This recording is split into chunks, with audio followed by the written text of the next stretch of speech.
the gospel account preceding the birth of Jesus, there is this amazing contrast, if you will make it. Just compare the high priest Zechariah and Zacharias and Mary, and of course Zacharias will be the father of John the Baptist, and Mary will be the mother of the Lord, of Jesus. And this is this is an amazing comparison because, of course, one of them is a high-ranking official. He's the high priest. He is, he's super duper important. He's like the highest figure religiously in that year. It is his turn to do that duty, and he has amazing work given to him.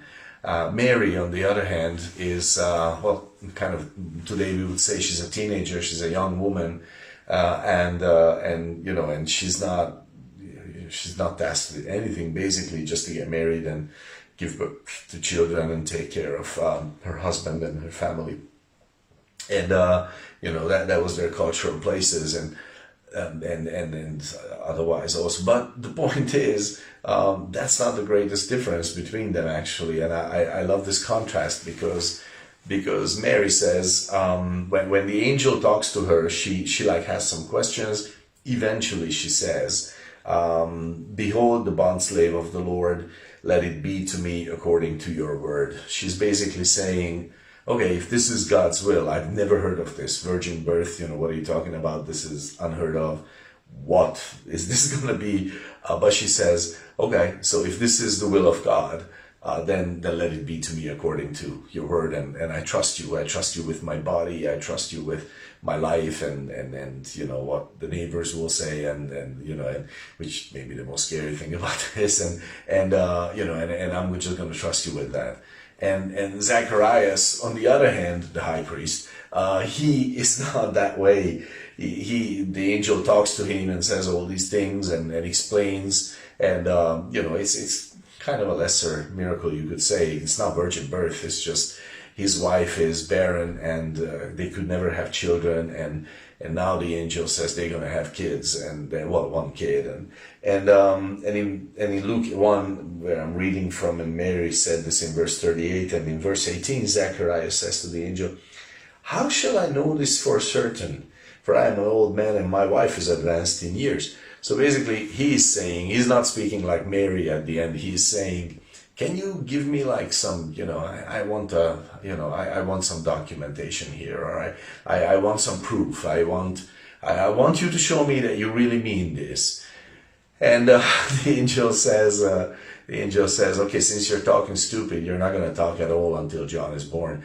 Basically, I'm paraphrasing, of course. But the beauty of this is that, in one sense, you could say, Zacharias is the very important person, and Mary is not so.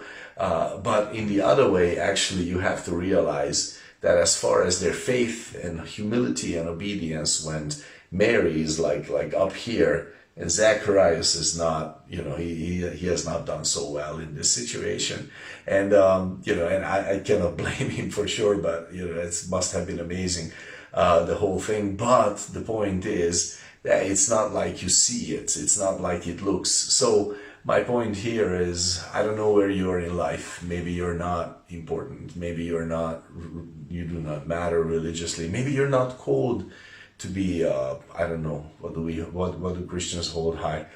You're not called to be a pastor. You're not called to be a preacher. You're not called to be a teacher. Maybe you're not called to be a worship leader. Maybe you're not called to be, I can't think of any other things that maybe you're not called to be a healer or something. Maybe God gives you the gift of mercy, or God gives you the gift of helps, or something of the sort.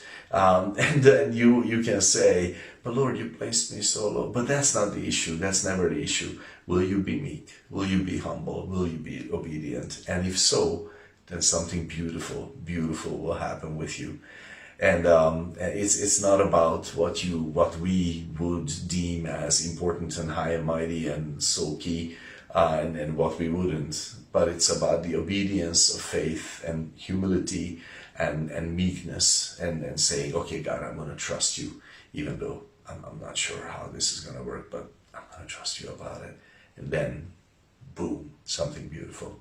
God bless your day with a boom and with something beautiful.